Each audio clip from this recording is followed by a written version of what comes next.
ನಮಸ್ಕಾರ, ನ್ಯೂಸ್ 26ಗೆ ಸ್ವಾಗತ. ಅದ್ದೂರಿಯಾಗಿ ಜರುಗಿದ ಶಿವಾಜಿ ಮಹಾರಾಜರ ಜಯಂತ್ಯೋತ್ಸವ. ತಾಳಿಕೋಟೆ ಕ್ಷತ್ರಿಯ ಮರಾಠ ಸಮಾಜ, ಛತ್ರಪತಿ ಶಿವಾಜಿ ಮಹಾರಾಜರ ಅಭಿವೃದ್ಧಿ ಸಂಘ, ಪೀಜಾ ಮಾತಾ ಮಹಿಳಾ ಮಂಡಳದ ಸಹಯೋಗದೊಂದಿಗೆ ಹಮ್ಮಿಕೊಳ್ಳಲಾಗಿದ್ದ ಛತ್ರಪತಿ ಶಿವಾಜಿ ಮಹಾರಾಜರ 396ನೇ ಜಯಂತ್ಯೋತ್ಸವದ ಅಂಗವಾಗಿ ಶಿವಾಜಿ ಮಹಾರಾಜರ ಉತ್ಸವ ಮೂರ್ತಿ ಭವ್ಯ ಶೋಭಾಯಾತ್ರೆಯು ಗುರುವಾರದಂದು ವಿಜೃಂಭಣೆಯಿಂದ ಜರುಗಿತು.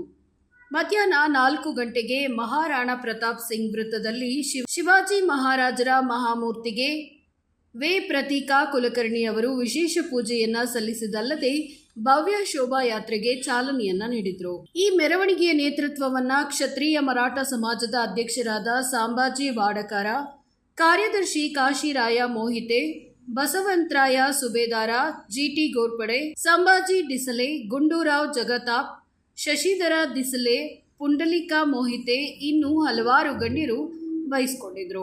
ವರದಿ ರಮೇಶ್ ದಲ್ಲಾಲಿ, ನ್ಯೂಸ್ 26 ಕನ್ನಡ, ವಿಜಯಪುರ.